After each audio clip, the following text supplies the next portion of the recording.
प्रवर्तन निदेशालय द्वारा दिल्ली शराब घोटाले में पूछताछ के लिए चौथा समन जारी करने के बाद भारतीय जनता पार्टी ने शनिवार को आप संयोजक और दिल्ली सीएम अरविंद केजरीवाल पर निशाना साधा। पिछले समन से गायब रहने के लिए दिल्ली के मुख्यमंत्री पर निशाना साधते हुए भाजपा ने कहा कि केजरीवाल जांच से भाग रहे हैं। केंद्रीय मंत्री अनुराग ठाकुर ने मीडिया को संबोधित करते हुए कहा, 2011-14 तक अरविंद केजरीवाल बड़ी बड़ी बातें करते थे। उस समय वे कांग्रेस के भ्रष्टाचार के खिलाफ आवाज उठाने की बात करते थे। आज वे खुद भ्रष्टाचार से लिप्त हैं। ऐसा कोई बचा नहीं जिसको अरविंद केजरीवाल की पार्टी ने ठगा नहीं। अब सवाल उठता है कि वे जांच से क्यों भाग रहे हैं। उल्लेखनीय है कि इससे पहले केजरीवाल को ईडी ने 3 जनवरी को तलब किया था।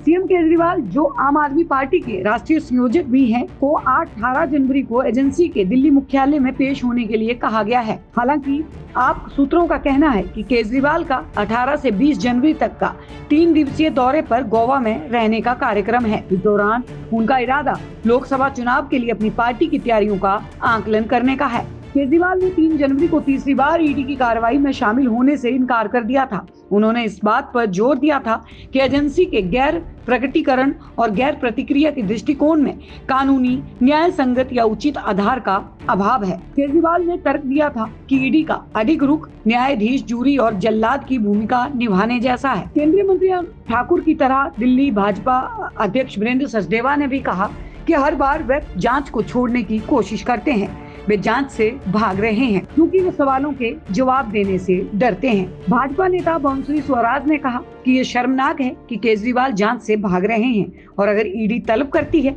तो आपको उसके सामने पेश होना चाहिए। अगर आप ईमानदार हैं तो आपको जांच में शामिल होना चाहिए।